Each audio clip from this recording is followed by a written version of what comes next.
Welcome back, everybody. Ready for another deep dive? Absolutely. Always excited to dig into some fascinating research. Me too. And today we're taking on something pretty huge, the transformations of motherhood. Going way beyond the cute baby photo. Exactly. We're going to uncover what really happens to women during this massive life change. Sounds intense. It is. We dug into two sources packed with expert insights, and let me tell you, some of it seriously mind-blowing. Oh, I love when it gets mind-blowing. You hit me with a fact. Okay, get this. After you give birth, your uterus shrinks from about 2.5 pounds back down to normal. Whoa, hold up. 2.5 pounds. That's right. It's like carrying a small watermelon, and then bam, it practically disappears within weeks. That is wild. It really highlights the incredible adaptability of the female body. And that's just the tip of the iceberg. We're talking physical, hormonal, emotional, the whole shebang. Gotta respect the whole process, right? Big time.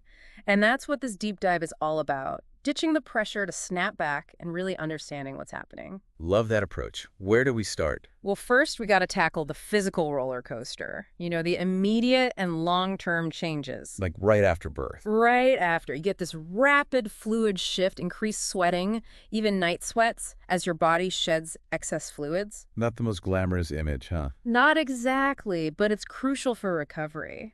And then there's the hormones. Remember relaxin, the one that loosened your joints for childbirth? Oh, yeah.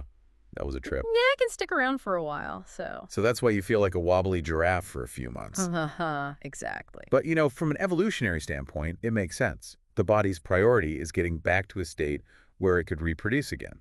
Interesting. So not necessarily bouncing back, more like prepping for round two? More like that, yeah. Yeah. Those hormonal shifts and fluid changes are all part of the survival instinct. Wow, our bodies are so much smarter than we give them credit for. Absolutely. They have their own ancient wisdom going on. Even if it clashes with, modern expectations. Speaking of which, what about those long-term changes that many women worry about? Stretch marks and all that. Oh, yeah, that's a big one. The sources talk a lot about those, the stretch marks, hair and nail growth changes, Yep. shifts in skin elasticity. It's easy to get caught up in those anxieties, for sure. Totally. But it's important to remember these changes are natural. Super common. I mean, your body has achieved something incredible. They're like badges of honor, in a way. I like that. And hey, some of these changes are kind of cool, right? Like how your hips might widen a bit. Hello, new curves. Exactly. And there are metabolic changes, too, how your body processes energy. Yeah. It's a whole intricate dance. Fascinating.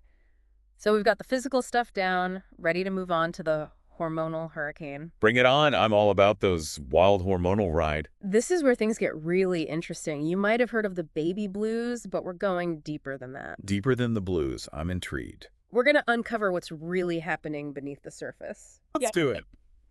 Okay, so picture this. It's like a perfectly choreographed hormonal dance after you give birth. Okay, I'm picturing it. Lead me through the steps. Right, so first, oxytocin floods your system. Ah, the love hormone. Exactly. It's not just about those contractions, though. It's about bonding big time between you and your baby. Ah, so that's why you feel that instant connection. Powerful stuff. And hey, bonus, oxytocin is also known to, calm you down, reduce stress. Which, let's be real, every new parent needs. Oh, for sure. Big time. But then you've got prolactin entering the stage. Prolactin, the milk maker. That's the one.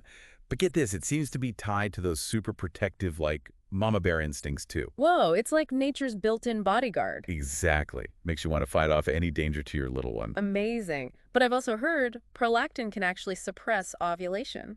Right. That's where things get tricky. So it's like nature's birth control. Sorta, but not really. It can delay ovulation, sure, Yep. but it's not foolproof. Ah, so you can't rely on it. Nope. You can ovulate even before your first period postpartum. That's good to know. So talk to your doc about birth control options, folks. Definitely. Everybody's different. No one-size-fits-all approach here. True, true. Okay, so we've got those feel-good hormones, but it's not always sunshine and roses, right? Well, no. It's a roller coaster, like you said. What with all the fluctuating hormones can definitely take you for an emotional ride. For sure. Well- See, right after delivery, estrogen and progesterone, they plummet. Oh, that's gotta be rough. And that fast drop can cause mood swings, make you irritable, tearful even. The dreaded baby blues. Yep.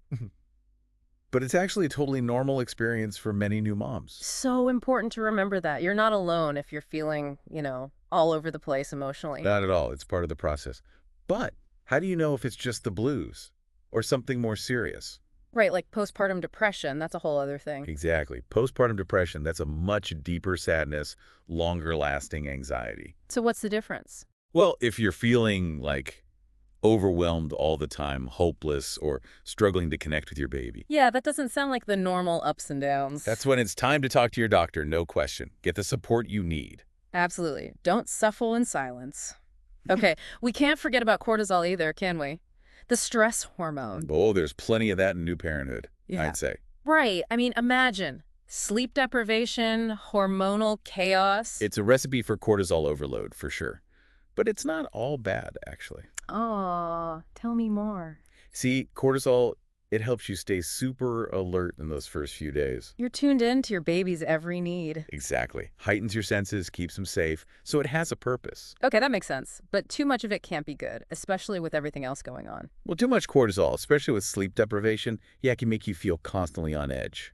Like wired but tired. Ugh, sounds exhausting. It is. It creates this, like, cycle of stress. But there are things you can do. Like what? Give me some tips. Simple things, actually, like try controlled breathing exercises, just a few minutes a day. Really? That can help with hormones? Yep.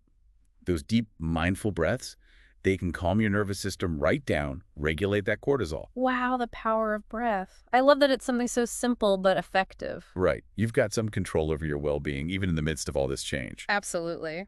Speaking of control, or lack thereof, let's talk about mommy brain. Ah, yes, the infamous mommy brain. Always good for a laugh. Totally. But our sources suggest it's more than just forgetting where you put your keys. Way more. It's actually a reflection of, like, some serious changes happening in your brain. Okay, get technical on me. What's going on up there? Well, it's like a rewiring, in a way. One source calls it identity reconstruction, which I think is spot on. Identity reconstruction, that sounds intense. It is. Because you're not just adding mom to your list of roles, you know? Right, it's a fundamental shift, like your sense of self changes. Exactly. You step into this new dimension where your world revolves around this tiny human. Who needs you for, well, everything? And that it can be both exhilarating and completely overwhelming. Like there's this flood of intense love, protectiveness. I can only imagine. But is there also a sense of loss, like grieving for the old you? Absolutely. It's normal to mourn that transition. Even with all the joy and love, you might feel a bit sad about who you were before. It's like you're navigating uncharted territory. You don't even know who you are anymore. And that can feel isolating, for sure. But it's so important to remember you're not alone in this. So many moms go through this, right? Many, many moms. It's all part of becoming a mother. One expert described it as this complex mix of joy and anxiety. Yeah, that resonates. So how do you cope? How do you deal with all these massive psychological shifts? Well, support is key. Your partner, family, friends, a postpartum support group. Having people to connect with makes all the difference. It takes a village, right? You need those safe spaces to share and just know you're not alone. 100%. Yeah. And self-care, don't underestimate that either. Yeah. Even if it's just a warm bath, some music, stepping outside. Some little moments of peace. Exactly. It's about prioritizing your well-being even for just a few minutes. And self-compassion. We got to talk about self-compassion. Huge. Motherhood isn't about perfection. It's about navigating this new reality with kindness towards yourself. Embrace the messiness, right? Yeah. It's a journey, not a destination. Love that. Love. And hey, if you're really struggling, don't be afraid to seek professional help. There's no shame in that. Therapists who specialize in postpartum mental health, they can be lifesavers. Seriously. Okay, so we've covered the physical, the hormonal, the mental. But it's not just about the mom, right? It's like your whole world changes too. Absolutely. Motherhood is a relational experience. Next, we'll dive into how those relationships with your partner, family, friends are redefined by having a baby. Oh, that's going to be interesting. And I'm excited for the final part of our deep dive too, where we talk about, the silver linings of motherhood. Oh, yeah. Gotta have those silver linings. All the growth, the strength you discover. The resilience you build. Stay tuned for that, everyone.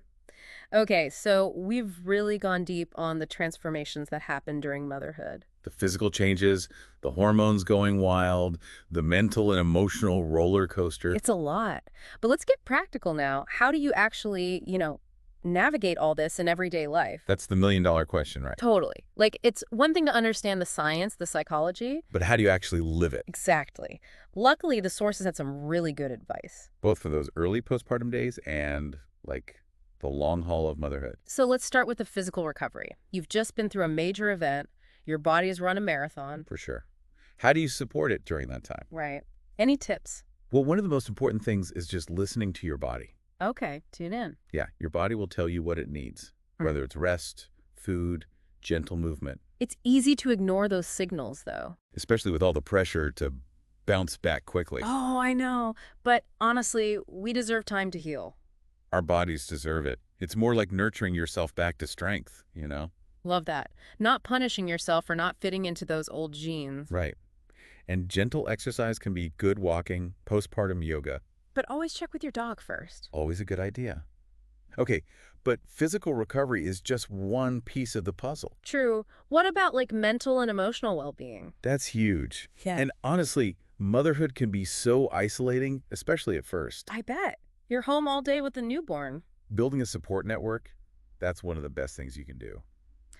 Okay, support network. Who are we talking about here? Other moms, for sure. Yeah. Online communities, local support groups. Even just friends and family who've been there. Exactly. Just sharing your experiences, knowing you're not alone in the trenches. Makes such a difference. Huge difference. Yeah. And even with a good support system, you still have to prioritize self-care. Self-care. Always easier said than done. It is. But even small things, a warm bath, reading a book, 5 minutes of quiet time. Oh, that quiet time sounds amazing. Right. It's about giving yourself permission to take care of yourself. Permission is key. Because we often feel guilty, like we should be doing something else.